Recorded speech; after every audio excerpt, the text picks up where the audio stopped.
నేను ఇంతకు ముందు వీడియోలో మీకు మనీ ప్లాంట్ కండిషన్ అయితే బాగాలేదని చెప్పాను కదా! సో, ఆ మనీ ప్లాంట్ అయితే ఇదే. దీని కండిషన్ ఇలా ఎందుకు అయింది అంటే, దీన్ని రీపాటింగ్ అయితే నేను చేశాను. ఇంతకుముందు దీని కండిషన్ అయితే చాలా బాగుండేది.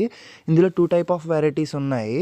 ఒకటి లీవ్స్ మీద వైట్ లైన్స్ ఉన్నాయి కదా! అది ఒక వెరైటీ. అండ్ గ్రీన్ లీవ్స్ అయితే ఉంటాయి. అది ఒక వెరైటీ ఉంది. సో, దీన్ని రీపాటింగ్ చేశాక దీని కండిషన్ అయితే ఇలా అయిపోయింది.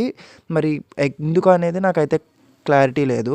దీన్ని రిపోర్టింగ్ చేసినప్పుడు దానికి ఉన్న రూట్స్ ఏంటంటే బాగా డెవలప్ అయిపోయినాయని కింద కొంచెం కట్ చేశాను. కొంచెం రూట్స్ ఉంటే సరిపోతుంది కదా మనీ ప్లాంట్‌కి. ఆ రూట్స్‌తోనే నేను మళ్ళీ పాటింగ్ చేశా. బట్ అయినా సరే దీని గ్రోత్ అంతేం బాలేదు.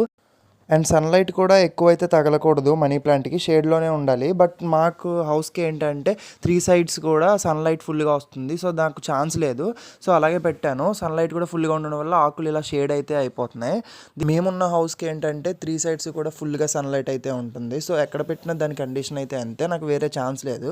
సో, అలాగే ఉంచాను. దానికి వాటర్ 2 డేస్‌కి ఒకసారి అలా స్ప్రింకిల్ చేస్తూ ఉంటున్నా. ఎక్కువ వాటరింగ్ అయితే వేయట్లేదు. ఎందుకంటే ఎక్కువ వాటరింగ్ చేసినా మనీ ప్లాంట్ కండిషన్ అయితే ఇలా అయిపోతుందంట. సో, అందుకే ఎక్కువ వాటరింగ్ చేయట్లా. కొంచెం దీని కండిషన్ బెటర్ అవుతుందని అనుకుంటున్నా. ఎందుకంటే కొత్త లీవ్స్ అయితే వస్తున్నాయి. బట్ అది బాగా యెల్లోయిష్‌గా అయితే ఉంది. మేబీ సన్‌లైట్ వల్ల అయ్యుండొచ్చు.